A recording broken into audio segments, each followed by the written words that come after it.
Hi, I'm Cody Stewart, representing Koryu-Chinati Kenpo Jutsu under Hanshi Patrick McCarthy. In this KU quick tip, I want to look at hip rotation for the purpose of generating power.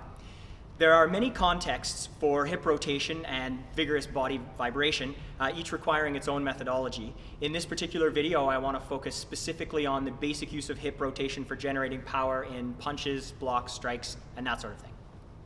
Let's consider a few common errors. First, no body movement whatsoever, too much disconnected rotation, and moving in the wrong direction altogether. All of these errors will rob our technique of power. Let's take a look.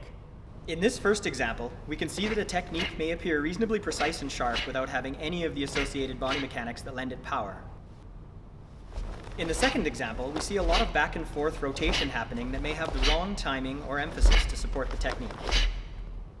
Finally, in this example, we see the hip starting in the right direction to support the power transfer, but being pulled back at the end, in effect rotating in the opposite direction to the power at the critical moment of the follow-through.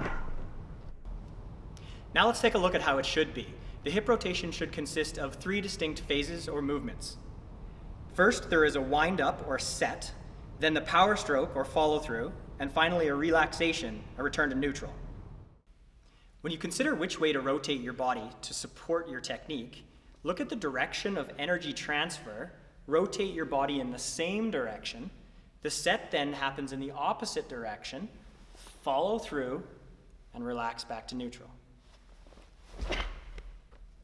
Now, another thing we should consider is that the emphasis within the same technique could vary depending on context. So this technique could be performed in a way where the power stroke is supporting the lead hand to impact in this sort of context, or the emphasis could be supporting the pull, such as when I want to press on the head and pull the arm to straighten that out.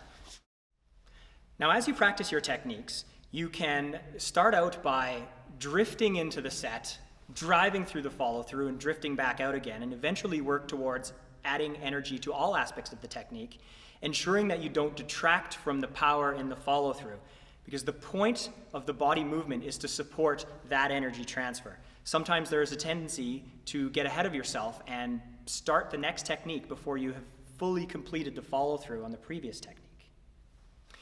With these pointers, you should be well on your way to using body rotation to generate power in all of your techniques. I'm Cody Stewart. Thanks for watching this KU Quick Tip.